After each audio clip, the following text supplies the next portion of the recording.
It's a whole new take on the American military's promise to leave no man behind. A 15-person team from the nonprofit Fallen American Veterans Foundation (FAVF) with the Defense Department, the Coast Guard, and Google Earth is preparing to embark on the search and recovery of U.S. service personnel missing in action during World War II in some of the most inhospitable parts of the planet. Their first mission is to find and bring home the bodies of 3 men who are believed to be far beneath Greenland's icy surface. Our extensive analytics indicates a very specific area indicated in hand-drawn treasure maps, where we actually have an X marks the spot. Lou Sapienza, chairman of FAVF, who leads a team of scientists, engineers and explorers on both government and non-government missions to recover the remains, told Fox News. Lt. John Pritchard, Coast Guard. But right now time and money are of the essence. Although they have the commitment of air transport and recovery funding, they are contingent upon the acquisition of funding for the full-field multi-technology scientific survey, of which around $1.5 million needs to be privately raised. Co-founded by Sapienza with survivors of 3 U.S. Navy airmen from 1946's Operation High Jump, which sought to establish the U.S. Antarctic Research Base, FAVF's first mission is focused on a U.S. Coast Guard J-2F-4 Grumman Duck amphibious biplane, which went down amid rescue operations during a whiteout in remote terrain near Kogebutt, Greenland on November 29, 1942. The plane was carrying the Coast Guard's pilot Lt. John Pritchard and radio man First Class Benjamin Bottoms, as well as the U.S. Army Air Force's Corporal Loren Howarth. Lou Sapienza, chairman of FAVF, who leads an expert alliance of scientists, engineers and explorers on both government and non-government missions to recover the remains of those who disappeared in the line of duty. Lou Sapienza for the U.S. Coast Guard, which has been working with the FAVF team on the expedition since 2010, it is a faraway expedition that hits especially close to home. The Coast Guard has offered to provide aircraft and helicopter support for a properly funded and expertly planned search, Sapienza said. This is very significant for the U.S. Coast Guard. Pritchard and Bottoms are the last 2 Coast Guardsmen missing from World War II. Benjamin Bottoms, Coast Guard. Just 9 minutes before that crash, Howarth had been rescued from a downed B-17 Flying Fortress bomber, which itself had been looking for a C-53 that skidded on the ice during a return from a cargo run from Reykjavik, Iceland. During the same mission, FAVF is also hoping to bring back the bodies of those who lost their lives on that C-53. That plane went down on November 5, 1942.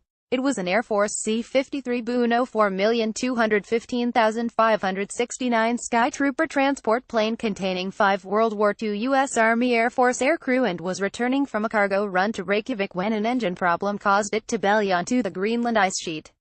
Radio communications established that all the men initially survived the accident, but the ensuing harsh weather hindered a successful rescue.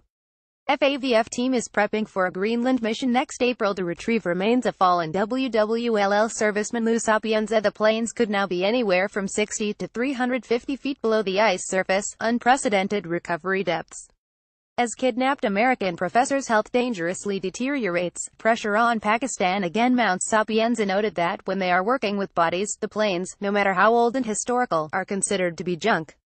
We are only there for one purpose, to recover the human remains, he said. Loren Howarth, Coast Guard. Sapienza's current mission proposal runs up to 30 days on location, but he is confident that they will find the planes and the men within 5 to 7 days, once they have performed a full site survey using state-of-the-art customized technology.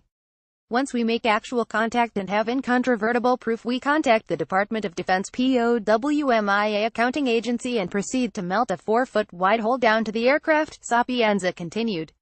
If it is possible, we will extricate bodies at depth with the utmost respect befitting these heroes who gave this country the fullest measure of their devotion. If we cannot properly respectfully extricate the bodies at depth, we will bring the fuselage to the surface to do it. Veterans and their service dogs, keep your paws off, please. We have to be in the right place at the right time with the right technology and team. On the 1st of April, the earliest that the Greenlandic government will allow an expedition onto the remote site 116 miles southwest of Kulusuk, Greenland, Sapienza added. While these missions are next on the agenda, they are only the tip of the iceberg. As it stands, FAVF has solid data on the locations of about 100 men waiting to be brought home. We are working with another group that has very detailed information on an aircraft off the coast of Alaska that we know contains either the remains of about 28 service personnel en route to the Korean conflict during the 1950s or former U.S. House Majority Leader Hale Boggs, Sapienza said. Boggs, while in office as majority leader, disappeared in 1972. The remains of the twin-engine aircraft he had been flying in over the Alaskan Sea has never been found. In another planned endeavor, a Viet Cong colonel will lead their team to the site of 5 undocumented battlefield graves buried in artillery shell and bomb craters. FAVF missions typically lie outside the recoveries normally undertaken by the Department of Defense. I believe that it is our responsibility to undertake even the more difficult recoveries and to honor the promise of leave no man behind, Sapienza added. The families are waiting.